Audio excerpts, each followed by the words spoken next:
Welcome back to Marvelous Videos. I'm Rylan, and this is Quasar, the Cosmic Protector Explored. At this point, the Marvel comic book universe has so many heroes in it that it's honestly a little tough to keep up with all of them. Especially if you're not a regular comic book reader, then you're probably familiar with the Avengers and the rest of the heroes that have made appearances in the Marvel Cinematic Universe. As we all know, the Marvel Universe in general is extremely vast. So today, we will be exploring the origins and the journey of a hero that has not made his big screen debut yet, a hero named Quasar. This hero has a grueling origin story and goes on to become the protector of the universe. That is one hell of a story if you ask us. Intrigued? Well, then keep watching. But before we get into our explanation, however, we do have one very small request. If you like our content, then please support us by subscribing to our channel. This is just one small click for you, but for us, it means a lot. Thanks! Now, let's begin. Exploring the origins of Quasar and his journey into becoming the protector of the universe.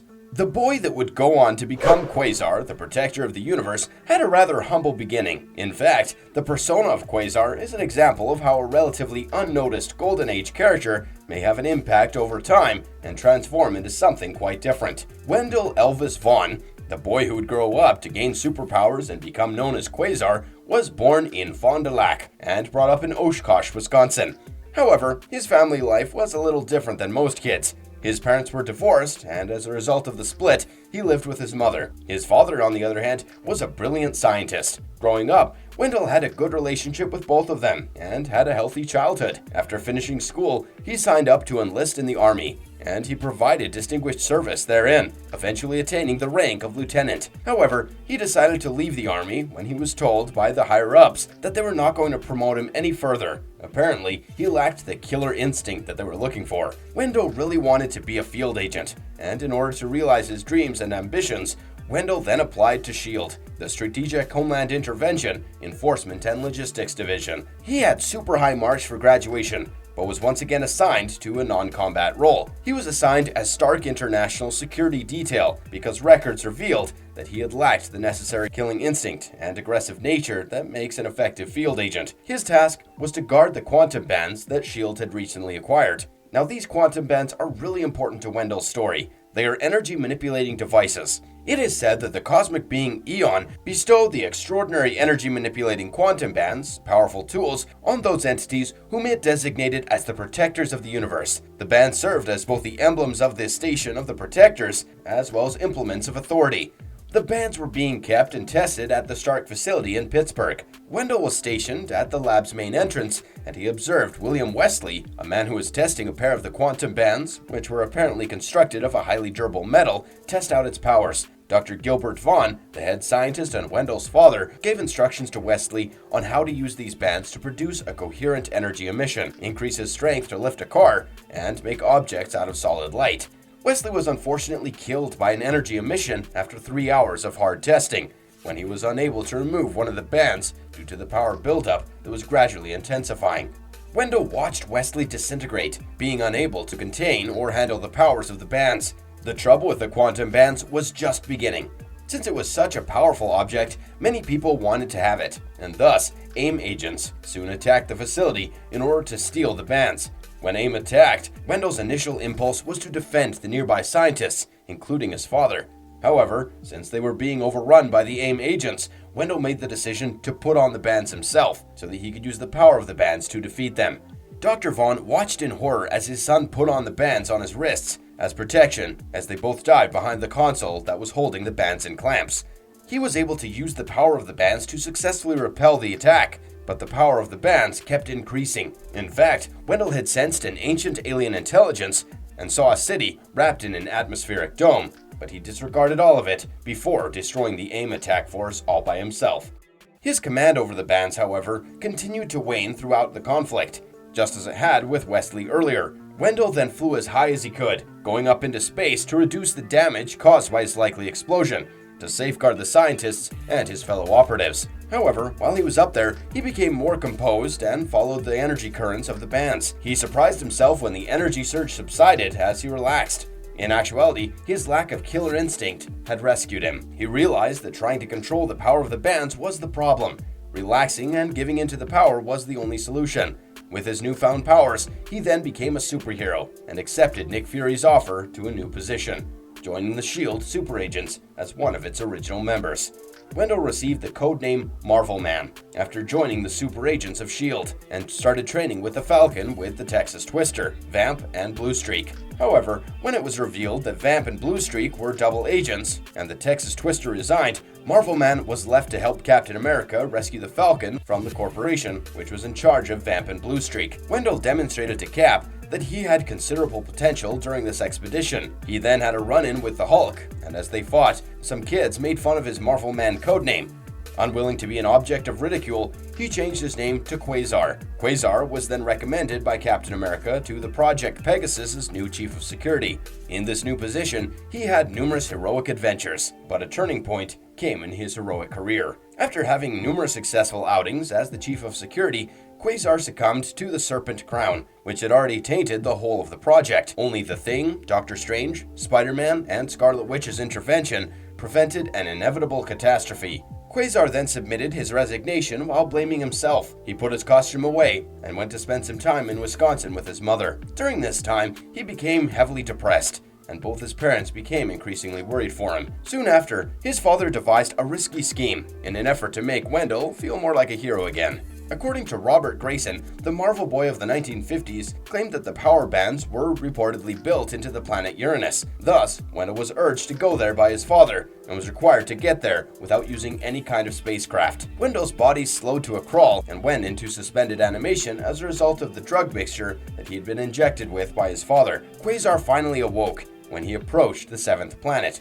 4 years and approximately 1.8 billion kilometers later, the domed city he had seen all those years ago when he had first put on the bands was instantly recognized by him, as he saw something reflective on the planet's surface. He then discovered the city to be substantially destroyed and its residents to have been frozen in time. At this point, Death Urge appeared, wanting to murder Quasar to assist him in giving in to his sadness. Quasar was supposedly slain after Death Urge shot him multiple times with ebony arrows, following a brief chase in which it became clear that Death Urge could not be damaged by anyone who was contemplating death as an option, whether consciously or unconsciously. He was, however, saved by something that looked like a tree with a face and a huge eye. He was approached by the entity that introduced itself as Eon and claimed to be the offspring of eternity. It was more than 8 billion years old. It continued by saying that it had a duty to protect the survival of life throughout the cosmos, and that for that purpose, it was to choose a universal protector. According to its explanation, Wendell possessed the qualities of intelligence, bravery, and resourcefulness required to succeed Captain Marvel, who was the most recent protector but had died of cancer, as protector of the universe. Quasar consented to take on the mantle and serve as the protector of the universe, but only after they went back to Uranus' surface to conclude his battle with Death Urge. Death Urge was easily defeated by Quasar, who had his mind opened by the true ability of the quantum bands, and was finally free of his self-doubt. He quantum jumped back to Earth after becoming fully aware of the band's powers, cutting the 4-year voyage down to 15 seconds. Afterwards, Wendell Vaughn swiftly established himself in 4 Freedoms Plaza as a security consultant in order to make money and fulfill his cosmic obligations. Thus, Quasar, the Protector of the Universe, was born. Some of his other memorable comic book story arcs. Quasar has had a glorious and long history in Marvel Comics. He had appeared in numerous story arcs, often supporting more popular superheroes. In fact, he was also recruited by Captain America and offered a position on the Avengers team. In this segment, we will be discussing and breaking down 5 of his most memorable story arcs, where Quasar's powers are on full display. Quasar vs. the Quantum Banders. This storyline follows Quasar's run-in with Thanos and his subsequent death at the hands of the cosmic villain. It picks up after the death of Eon, the entity that had bestowed upon Quasar the title of Protector of the Universe. Quasar goes on to the Eonverse to pay his last respects to his mentor. However, he stumbles across an unknown source of energy, which he later figures out belongs to a group of alien priests known as the Mourners. The Mourners, led by their high priest named Fath, claimed that they had come to the Eonverse to grieve over the cosmic death of Eon. As the closest thing Eon has to a kin, Quasar permits them to do their ritual, because they appear to be honest, and there are no weapons on their spacecraft, thus deeming them harmless. As Quasar sits through their ritual and eulogy, he realizes that the mourner Fath has spoken so movingly about Eon that it made him more emotional than the priest had during his own father's funeral on Earth. Unfortunately, Thanos then enters the scene and ruins the somber proceedings. He is told to leave by Quasar, and upon refusing to do so, a fight ensues.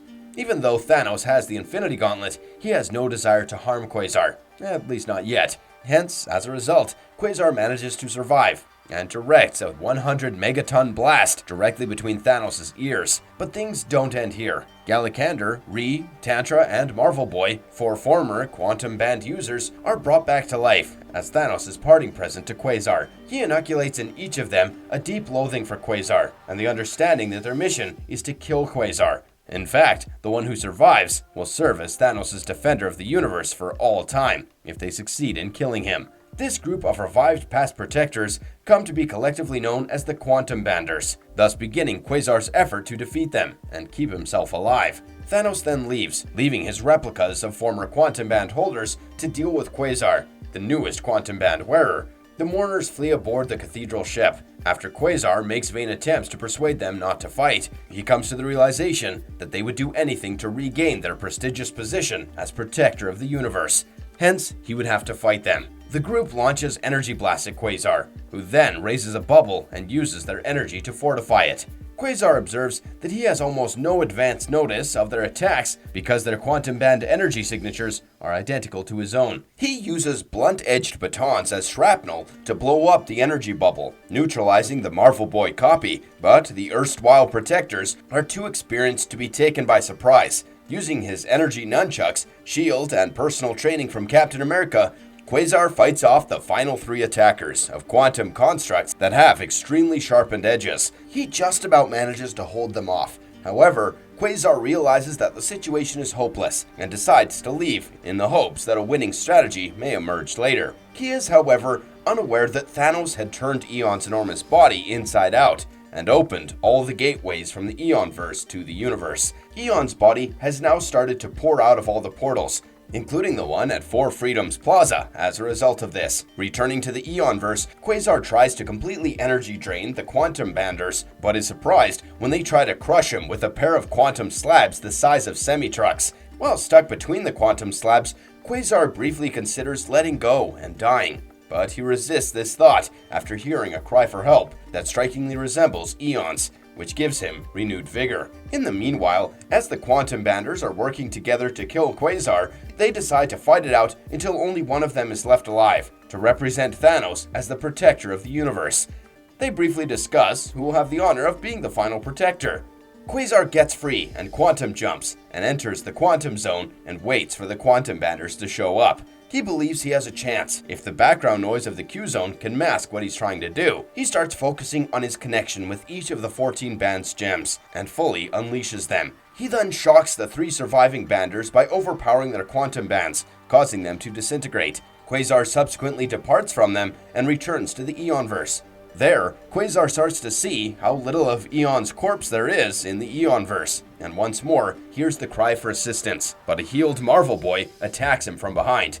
However, Marvel Boy is easily swatted aside by Quasar, demonstrating that he is not at the same level as the current protector of the universe. Thus, he wins his bout against the Quantum Banders. However, he didn't exactly fare this well going up to Thanos himself. Later, while dressed up in the older costume that Origin had given him, Quasar took part in what turned into a bloodbath on Thanos' stronghold in space. During this time, Thanos caused the quantum bands to go off and then obliterated Quasar to put him out of his suffering. This came as a disastrous shock, but a show that even the protector of the universe had a tough time going up against Thanos alone. Although this didn't seal Quasar's fate until afterwards, when Nebula returned everything to as it had been 24 hours earlier, Quasar was revived, along with the rest of Earth's heroes. Operation Galactic Storm, facing off against the Kree. This is an extensive story, so bear with us as we break down the main events of the Operation Galactic Storm during Quasar's time as an Avenger. Quasar came to the aid of various other superheroes when the Kree and the Imperial Guard attacked. He helped in defeating beings like Captain Atlas, and further embarked on a quest for the Negabands. The Kree Empire created the Negabands, which provide its wearers with extraordinary powers. Anyone who is wearing the bands has the capacity to convert their mental energy into pure or physical energy. Both the Kree and the Shi'ar made use of a pair of typically shut stargates that they powered with the energy of the sun. The sun and the Earth were in danger of being destroyed if the stargates weren't locked, because using them so close to the sun generated widespread spikes in sunspot activity. Two Avengers envoys traveled to the Kree and Shi'ar homeworlds using Quasar's quantum jumping power in an effort to persuade their rulers to keep the war outside of Earth's solar system. Quasar stayed behind and spent a large portion of the time in space protecting our sun by stopping numerous Kree and Shi'ar spaceships as they attempted to enter the stargates. Empress Lilandra of the Shi'ar opted not to deploy the bomb after being persuaded by the Avengers and tried to reach a diplomatic agreement with the Kree. Almost 90% of the people of countless worlds were decimated when the bomb was successfully detonated in the Kree Empire by the Skrulls, longtime Kree adversaries. As the Avengers arrived on Hala, the homeworld of the Kree, they learned that the Kree commander, the Supreme Intelligence, had intended for the Kree Empire to be destroyed from the start. A team of Avengers, led by Iron Man, went to murder him after becoming divided over how to handle him. Quasar and the other gang, which was led by Captain America, were unable to support the murder. Quasar then made the decision to depart Earth and try to better protect the cosmos by averting such disasters because he felt guilty for all the deaths in the Kree Empire. He abandoned the Avengers and headed for the shattered Kree Empire with Makari and Kismet after leaving Earth. Death and Revival. A quest for the quantum bands. Quasar dies a fair amount, but he is always brought back in some intelligent way or the other. This is another such story. During the major Infinity War event, Quasar was chosen by a briefly reformed Thanos to use the ultimate nullifier against their adversary, the Magus, after Captain America discovered Eternity catatonic and urged him to momentarily resume active duty. Magus wished the nullifier's power would be directed on the wearer of an Infinity Gauntlet that had been partially reintegrated. When Kid Reaper betrayed him, Quasar once more found himself in the domain of oblivion. He was brought to the White Chamber, where past protectors go once they pass away. During this time, the Thanos-created Marvel Boy clone made a comeback on Earth and claimed to be Quasar's successor as protector of the universe, referring to himself as the Blue Marvel, and went so far as to believe he was inherently deserving of Quasar's membership in the Avengers. When Thanos realized there were forces trying to bring Quasar back to life, he dispatched the Blue Marvel to destroy Quasar for good. Quasar was bombarded with a quantum construct cannon, but thanks to the Starband, he was able to regenerate. The battle between Quasar and the Blue Marvel lasted for several minutes, and Quasar prevailed by using his smarts and the fact that as long as he had the Starband, he was practically invincible. After bringing Marvel Boy back to the White Room and leaving him there, Quasar went back to Earth and requested the help of Avenger Thunderstrike in locating the quantum bands. They went to the moon and implored the Watcher for help, but Uatu refused to become involved. He did, however, leave behind a picture of an ancient cosmic being that had quantum bands inside of its fetus-like body. It was the creature that Quasar had defended against the Soul Eater days ago. He eventually found and took possession of the bands, just as the Starband residue's strength had faded. Faking death and subsequent feats. In this story arc, the Presence makes a comeback, seeking retribution against Quasar for the demise of the Presence's son, Vanguard. Quasar was about to leave Earth when he was ambushed by him and his daughter. This led to him faking his death, since it was easier than battling an entity like the Presence. He was thus exiled to space, and made repeated fruitless attempts to create groups. When the Scarlet Witch battled Morgan Le Fay's strength and vanquished her, Quasar, who had briefly returned to Earth, played a crucial role in the Avengers' victory. He was the first one to give Scarlet Witch access to his powerful willpower, and he then went back to outer space. Quasar protected Earth during the maximum security crisis by taking Ego, the living planet, into his quantum bands. Soon after, he helped the Fantastic Four, Janice Vell, Moondragon, and the Silver Surfer battle Abraxas henchmen on the moon. Afterwards, Reed Richards approached him to assist in retrieving Johnny Storm, who was posing as Galactus' herald for the Fantastic Four. During this confrontation, Quasar was able to hold Galactus at bay for just long enough so that Reed and Johnny were able to devise a plot to stop him and temporarily transform him back into his mortal form. Later, Quasar acquired reports of instances of extra-dimensional intrusions while posted on the Avengers Deep Space Monitoring Station inside the asteroid belt. He saw a report which showed that a strong extraterrestrial had suddenly come into Shi'ar space, and the Imperial Guard was having difficulty containing him. Invasion fleets of previously undiscovered species were also reported to have suddenly appeared and invaded civilized worlds. He was able to examine the bio-readings of several alien species and discovered that they all came from the same universe.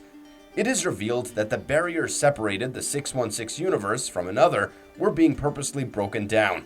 Later, Quasar rejoined the Avengers to work with Photon in search of a power source in a battle with an extraterrestrial league of heroes. He chiefly engaged an Amazon and a person with green powers similar to his own in direct combat. Only Iron Man's timely arrival via a boom tube prevented Quasar and Photon from losing the battle. Loss of the Quantum Bands, a new Quasar Rises. Quasar prevented the initial collision on Nikos Aristeides' surface, saving Nova, Drax, and a young human girl named Cammy. He was then in charge of evacuating Nikos Aristeides from the Annihilation Wave's forces. He was able to get Nova to help with the evacuation at this point, but when Annihilus himself showed up, it turned into a terrible struggle. Quasar and Nova immediately tried to fend off the Annihilation Wave, before realizing their only chance to halt the wave was a headshot on Annihilus. This realization came when they learned that the evacuees needed at least 10 minutes to flee properly through a special gateway. Quasar and Nova swooped into the scene, but Annihilus put them on the defense right away. Nova was knocked unconscious, and Annihilus appeared to feed off the energy Quasar threw up to defend himself. During his attempts to repel the adversary, Quasar unfortunately appeared to disintegrate. In order to force Annihilus to flee, Nova was able to recover and redirect a portion of the Annihilation Wave against itself. However, this was not before he had the opportunity to seize the Quantum Bands for himself. The Annihilation Wave then fled from Nikos Aristeides after its first defeat. In his pursuit of the power cosmic, Annihilus exploited the Quantum Bands to release his own power, but Nova challenged him one more time. The battle turned out in Nova's favor, when Phyla, Captain Marvel's daughter, was able to claim the Quantum Bands, becoming the new Quasar. The other versions of Quasar explored. There have been a couple other versions of Quasar in the Marvel Universe as well. One of the most intriguing ones is the Captain Universe Quasar. The story goes that Quasar and Captain Universe were combined to create a super being that was able to capture and vanquish the Elder God Set after a disastrous war with him, which resulted in the deaths of all heroes on Earth except the Silver Surfer. This version of Quasar contained himself and Set inside its pocket dimension by using the Eye of Agamotto. Interestingly, the Earth 616 version of Quasar once witnessed Set and his Captain Universe enhanced version engaging in combat while traveling through alternate universes. A different version of Quasar was seen in the House of M story arc. In this alternate timeline, Wendell Vaughn briefly made an appearance as a scientist. However, in this universe, there is no evidence that he possessed the Quantum Bands. So, this version could very well be a depowered Quasar, probably more akin to how his father is depicted in the original timeline. Another cool version of Quasar is the zombified one we see in Marvel Zombies. Quasar is one of the heroes present for Nick Fury's briefing on protecting the world from the zombie apocalypse in Marvel Zombies Dead Days #1. In the 2009 limited series Marvel Zombies Return, a zombified Quasar appears as a member of a super strong zombie squad that also consists of the Super Skull, Namor, Moon Knight, and Thundra. Many of the infected heroic zombies from Marvel Zombies 2 are destroyed by the group. Kitty Pryde, a human in Quasar's universe, is killed by him, being held underwater until she is made solid, at which point Namor is said to have eaten her. At the conclusion of this series, Quasar and his undead henchmen are murdered, putting an end to his tyranny. Last but not least, when the Martians invaded, Wendell Vaughn of Earth 691 defended the planet against them, while also creating a child with Kismet. Later, the kid grew up to be Starhawk, a hero of the 31st century. In order to care for Kismet and their developing baby, Quasar had to depart from Earth. Inadvertently visiting the Abrogate while trying to return to Earth, he was engulfed in its energies and unfortunately died. He then left Earth to its fate and entered the White Room, where he would always feel guilty for his deeds. This alternate version of Quasar really had it rough. How incredibly powerful is Quasar? Quasar is extremely powerful, thanks to the Quantum Bands and Eon's assistance in revealing the band's true powers to him.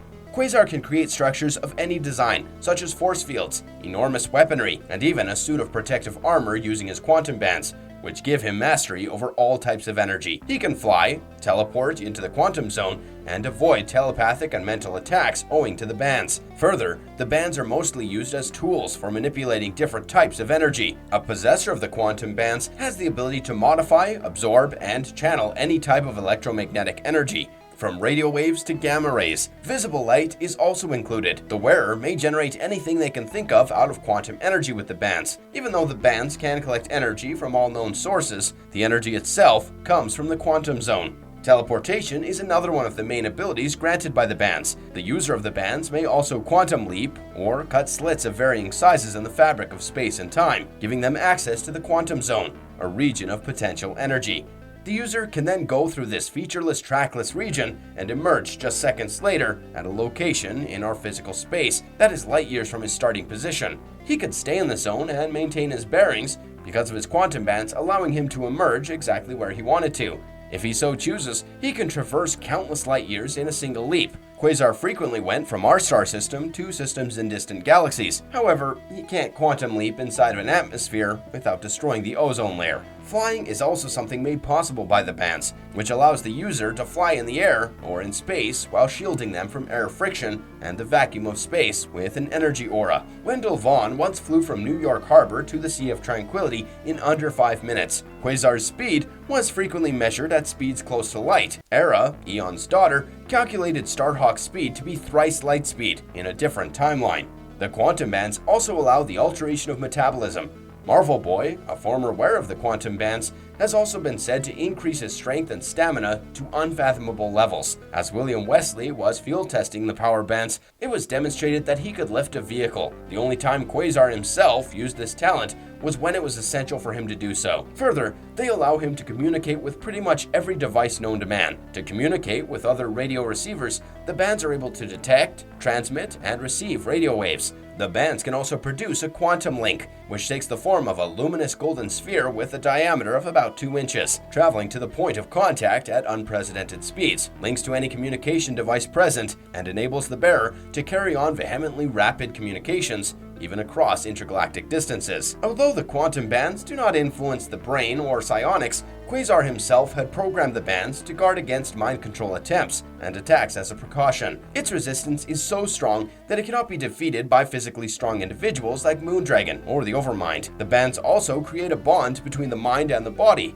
Upon contact, the quantum bands form a link with their bearer, connecting the bearer's minds to the bands and enabling mental control, often attaching themselves to the wearer's wrists permanently. The bands render the wearer's skin and bone unbreakable for the duration of the link. Only the death of the bearer may break this tie, at which time the bands might be removed with ease. While the powers granted to him by the quantum bands was definitely impressive, Quasar also had strengths of his own. Having enlisted in the army when he was a kid and undergone SHIELD training, Quasar is a highly trained soldier and operative. He is physically strong with peak physical form. As a result of his training, he is adept at strategy and is able to handle chaotic situations with a stoic mind. He is also skilled in various forms of martial arts, which he often employs while fighting off his enemies. He also likes to use melee weapons during combat and has the training to do so effectively. Hence, all in all, Quasar is an absolute powerhouse of a superhero.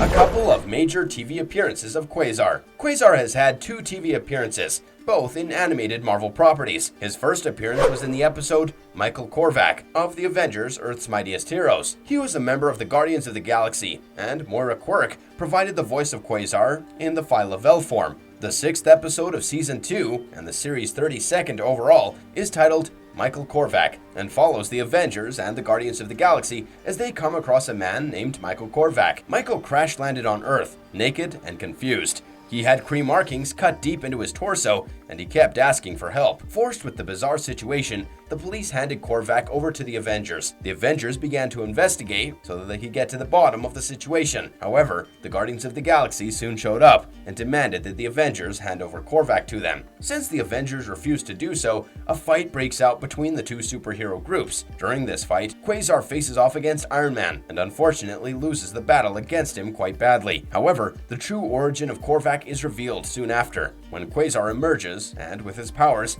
knocks out all the heroes on both sides. It turns out that Korvac was just a regular person who got kidnapped by aliens. However, the Kree used him as a test rat and granted him unstable powers, which led to his insanity and the destruction of an entire space station full of sentient life. It appears that the Guardians had been looking for him for several months, and they had finally tracked him down to Earth. The episode ended with Korvac retreating to space alone, likely with Quasar and the Guardians of the Galaxy on his tail. The 3rd season of the animated Guardians of the Galaxy series featured, once again, the Phyla-Vell version of Quasar, which was voiced by Ming-Na Wen. This variant was a Kree Empire accuser. Philo was entrusted with detaining the Guardians of the Galaxy after they were deceived into taking a Kree artifact from a crashed spaceship. Philo was hurt in the ensuing struggle despite having the benefit of cosmic powers, and she nearly died when an acid volcano erupted, until Groot intervened to save her. Although she was grateful for the rescue, she nonetheless led the Guardians to a Kree jail. It would definitely be refreshing to see the comic book version of Quasar in Marvel animated property, or even the Marvel Cinematic Universe.